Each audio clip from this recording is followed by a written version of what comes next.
आप देख रहे हैं जय भारत टीवी।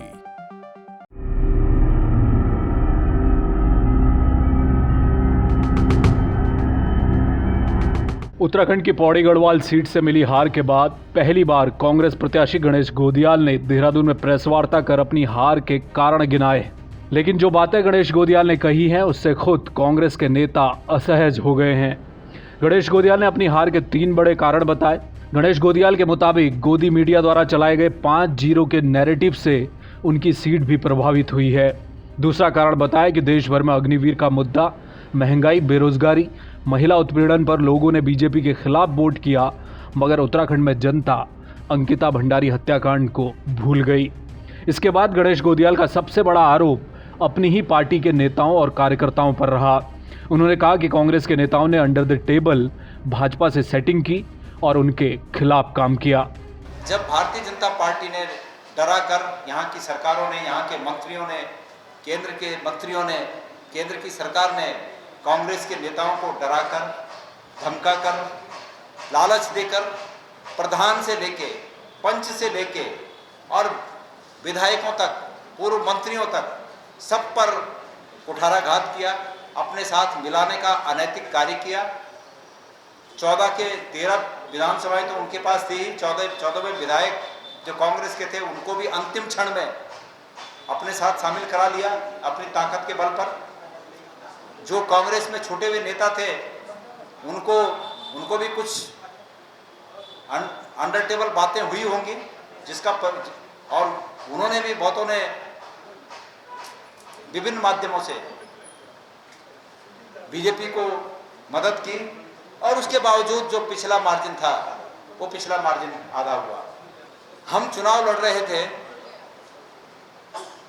जो हमारी बेटियों के साथ अन्याय हुआ है उस मुद्दे पर। देखिए, मैं आप लोगों के माध्यम से उत्तराखंड की जनता को भी ये संबोधन करना चाहता हूँ। हरियाणा, अगर वहाँ पर ये मुद्दा बना कि भाई उनकी बेटियाँ जो कुश्ती में परचम लहराती थी और भारतीय जनता पार्टी के नेताओं के द्वारा उनके साथ अभद्रता की गई, अगर ये हरियाणा में मुद्दा बन सकता है और वहाँ पर भारतीय जनता पार्टी 5 सीटें गंवा सकती है, तो इस बात को मनन किया जाना चाहिए कि अंकिता भंडारी के बारे में उत्तराखंड में क्यों मुद्दा नहीं बन पाया। अगर पंजाब और हरियाणा में ये मुद्दा बन सकता है कि अग्निवीर योजना हमारे राज्य के मनमाफिक नहीं है और उसका परिणाम ये हो सकता है कि पंजाब में आपने देखा होगा कि भारतीय जनता पार्टी का सुपड़ा साफ हो गया और हरियाणा में उन्हें बहुत कुछ खोना पड़ा। अगर ये वहाँ मुद्दा बन सकता है, महाराष्ट्र में ये मुद्दा बन सकता है, तो उत्तराखंड जो कि सबसे ज़्यादा इस योजना से कुप्रभावित हुआ, वहाँ ये मुद्दा क्यों नहीं बना, ये भी सोचने का विषय है। और अगर नेशनल मीडिया, खास करके जो फीडेड मीडिया है, फीडेड जिसको गोदी मीडिया बोलते हैं, अगर गोदी मीडिया पहले से ये हवा नहीं बनाता कि 400 पार 400 पार 400 पार, अगर ये हवा नहीं बनती तो उत्तराखंड में भी फिजा कुछ अलग होती।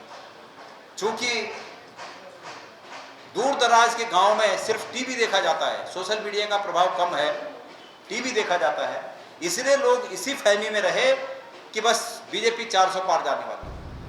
आपको बता दें कि उत्तराखंड में पौड़ी गढ़वाल सीट से चुनाव लड़े गणेश गोदियाल के चर्चे बहुत थे। कहा गया कि उन्होंने शानदार चुनाव लड़ा है, मगर जब नतीजे सामने आए तो गणेश गोदियाल भाजपा के अनिल बलूनी से चुनाव हार गए।